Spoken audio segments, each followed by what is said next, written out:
तहूर राणा से आज दूसरे दिन की पूछताछ की शुरुआत जो है वो अब से कुछ देर में हो चुकी है और शुरुआती पूछताछ में कई अहम खुलासे होते हुए नजर आ रहे हैं। सूत्रों के हवाले से जो खबर सामने आ रही है उसके मुताबिक पहले दिन की पूछताछ में राणा ने सहयोग नहीं किया है। पूछताछ में एनआईए उसके बैकग्राउंड का पता कर रही है। पूछताछ में यह भी पता चला कि तहूर राणा ने लश्कर तैयबा और हरकत उल जिहाद इस्लामी के कैंपों का दौरा किया था। पाकिस्तान के पंजाब के चिचबुतनी का निवासी है राणा। कॉलेज में तहूर राणा की मुलाकात डेविड हेडली से हुई और 1997 में डॉक्टर पत्नी के साथ वो कनाडा में शिफ्ट हुआ। कनाडा में इमिग्रेशन सर्विस, हलाल मीट का कारोबार भी वो करता रहा। इसके अलावा राणा से पूछताछ में एनआईए मुंबई हमलों के दुबई कनेक्शन का भी पता लगाने की कोशिश में है। हमले से पहले दुबई में राणा की जिस व्यक्ति से मुलाकात हुई थी उस व्यक्ति को वो कैसे जानता था। मुंबई में हमले होने हैं, हेडली ने दुबई में बैठे एक व्यक्ति से उसकी मुलाकात करवाई थी। वो व्यक्ति कौन था, इससे जुड़े तमाम सवाल जो है वो पूछे जा रहे हैं इस वक्त तहूर राणा से। शुभांग सिंह ठाकुर हमारे सहयोगी एनआईए मुख्यालय से इस वक्त हमारे साथ जुड़ गए। शुभांग, दूसरे दिन की पूछताछ में जिस दुबई कनेक्शन का बार बार जिक्र किया जा रहा है उसको लेकर सवाल जवाब जो है वो जब एनआईए कर रही है, तो वहीं इस बीच जो जानकारी आई कि पहले दिन वो पूछताछ में सहयोग करता हुआ नजर नहीं आया।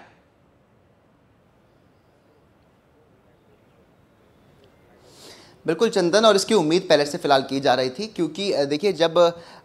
यूएस के पार्लियामेंट, जब यूएस के सुप्रीम कोर्ट में इसका केस चल रहा था और भारत में प्रत्यर्पण करने की बात सामने आई थी, तो इसने इस पर रोक लगाने के लिए बीमारियों का कई झांसा दिया था कि मुझे बहुत बीमारियां हैं, मुझे पार्किंसन डिजीज़ है, और इसका कहना ये था कि मुझे ऐसी बीमारियां हैं जिसकी वजह से मेरी सोचने समझने की क्षमता है वो कम हो रही है। तो इसको लेकर के भी जो पहले से इसने सोच रखा था, और अब जब इससे पूछताछ यहाँ पर की जा रही है तो यहाँ पे भी इसी तरीके से ये कह रहा है कि मैं सोच नहीं पा रहा हूँ, मुझे कुछ याद नहीं आ रहा है, अपनी उम्र को लेकर के भी बात भी कर रहा है। इस वजह से पहले दिन काफ़ी थोड़ी सी मुश्किल यहाँ पर ज़रूर हुई एनआईए के तमाम अधिकारियों को इससे पूछताछ करते दौरान, लेकिन इसके बारे में पता चला कि ये कैसे पाकिस्तान के पंजाब में रह रहा था, उसके बाद ये कब कनाडा शिफ्ट हुआ और कनाडा में इसने अपना बिज़नेस शुरू कर दिया। उसी को ध्यान में रखते हुए ये मुंबई अपने इमिग्रेशन बिज़नेस को लेकर के आया था, और तभी जो इसका बचपन का दोस्त है या जिससे कॉलेज में मिला था हेडली, उसके साथ मुंबई में रेकी भी कर रहा था। लेकिन अब सबसे बड़ा सवाल ये खड़ा होता है कि आज दूसरे दिन की जो पूछताछ है इसको लेकर के आज जो सवाल पूछे जाएंगे वो ये है कि दुबई का मुंबई कनेक्शन क्या है। 26/11 हमलों के बारे में दुबई में वो कौन सा ऐसा शख्स था जिसे इन तमाम हमलों के बारे में पता था, और आखिरकार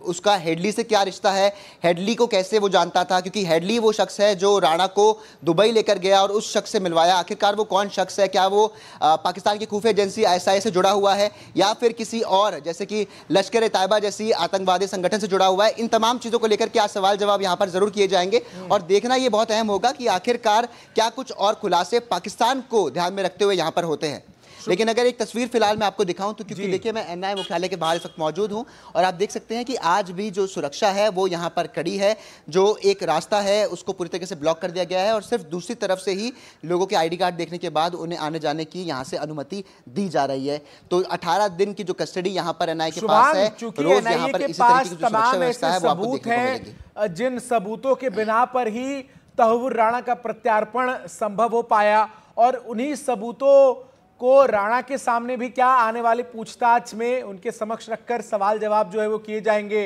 वो फोन कॉल, उस रिकॉर्डिंग का भी जिक्र होता है बार बार जिसमें तहूर राणा ये कहता है कि 26/11 जो हमले हुए वो भारतीय डिजर्व करते थे। ऐसी कई चैट्स, ऐसी कई बातचीत जो है वो भी क्या आने वाले समय में तहूर राणा के सामने रखकर उनसे जुड़े सवाल जवाब पूछे जाएंगे।